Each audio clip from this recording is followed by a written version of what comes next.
মেয়েকে নিয়ে প্রথমবার পাহাড়ে ঘুরতে যাওয়া, তাও আবার বান্ধবী এবং বান্ধবীর বোনদের সাথে। তো ভালোই লাগছিল আমার।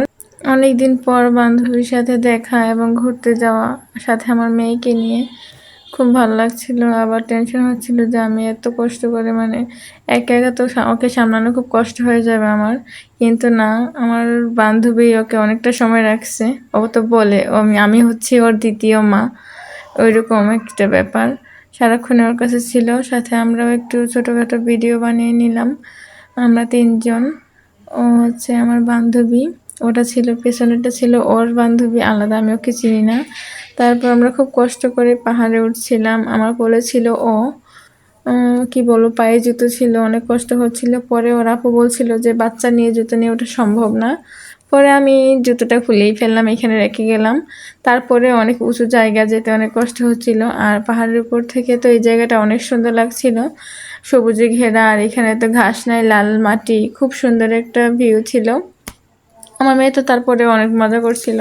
এখানে অনেক পিঁপড়ার কামড় খাইছি আমরা মা মেয়ে। তারপরে খুব মজা লাগছিল যে এত সুন্দর লাগছে, পাহাড়ের উপরে সবুজ ঘাসে ভরা এবং সাথে ফুলও। আর এরা হচ্ছে ছোট মা আর মেয়ে, ওদেরকে তো খুব সুন্দর লাগছিল একসাথে, খুব হাসি খুশি ছিল ওরা। আর এই ফুলগুলো হচ্ছে আমাদের গ্রামের ভাষায় বলে হলকা ফুল। এই ফুলগুলো দিয়ে আমরা ছোটোবেলায় অনেক খেলেছি। এই ফুলগুলো তো অনেক সুন্দর লাগে, কি বলবো। আর এখানে অনেক ছিল, সবুজ ঘাসের মধ্যে এত সুন্দর সুন্দর ফুল ছিল যে দেখার মতো একটা ব্যাপার। আর এইগুলো ছিল লজ্জাপতি গাছ। তো শেষমেশ আমরা বেশি আর যাই নাই, ভয়ে যদি বিএসএফ ধরে, সাথেই বর্ডার, এই জন্য আমরা আর বেশি দূরে যাই নাই। আমরা নেমে যাচ্ছিলাম, যেহেতু এতগুলা মেয়ে এসেছি, আবার সাথে বাচ্চা কাচ্চা, এর জন্য আমি তো চিন্তা করতেছি যে আমি কিভাবে নামবো এই রাস্তাটা, এত নিচু। আর ওকে কোলে নিয়ে তারপরে অনেক কষ্ট করে ওকে কোলেও রাখলাম। আর মোবাইলটা দিয়েও ভিডিও বানালাম। তো এখান দিয়ে নামার সময় দেখি আমার জুতোগুলো সামনে চলে আসে। আমি বললাম যে আমার জুতোগুলো নিয়ে নে।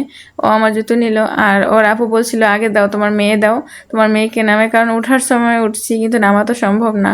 আর এইগুলো ছিল আমাদের এখানের ভাষায় বলে ফাটা, জানি না এটার আসল নাম কি। ওই ফুলের ফলও খাওয়া যায়, কিন্তু মুখ কালো হয়ে যায় অনেক। আর এটা ছিল আমাদের বাড়ির পাশে রেল লাইন। আর এইগুলো পাহাড়, বর্ডার ইন্ডিয়ার। আর এটা ছিল রেল লাইন। রেল লাইনটা তো খুব সুন্দর লাগছিল, কোনো মানুষ নাই একদম। সাথে আকাশটাও অনেক সুন্দর ছিল, যদিও অনেক রোদ ছিল, এখন রোদ নাই আর।